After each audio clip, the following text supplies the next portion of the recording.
दिलीप कांबळे यांचं वादग्रस्त विधान काय होतं आणि आता त्यांनी कशा प्रकारे हे विधान मागे घेतलंय पाहूयात। या राज्यातल्या दलालांची दलाली बंद झाल्यामुळे काही जण शासनाला बदनाम करण्यासाठी आंदोलन करतात।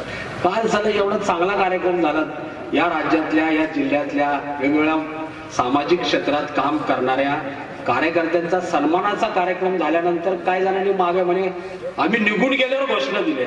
अरे हिम्मत असेल तर माझ्या समोर घोषणा द्यायची आहे त्यांना, मुस्काट रंगवला असतं सगळं। मी दलित आहे, मी काय ब्राह्मण आहे का काय? तुम्ही राजकारण दलालांचं झाले, हे सरकार सर्व प्रकारच्या दलालांच्या विरोधात आहे, म्हणून काय जणांची पोट दुखायला लागली। माझ्या मनामध्ये कुठल्याही समाजाबद्दल, कुठल्याही व्यक्तिसमूहाबद्दल, कोणाही व्यक्तीबद्दल कुठल्याही प्रकारचा राग द्वेष माझ्या मनामध्ये नाही। त्यामुळे मी अतिशय नम्रपणे या ठिकाणी सांगू इच्छितो की कुठल्याही समाजाची मन दुखवण्याचं माझी काही कुठल्याही प्रकारची भावना नव्हती।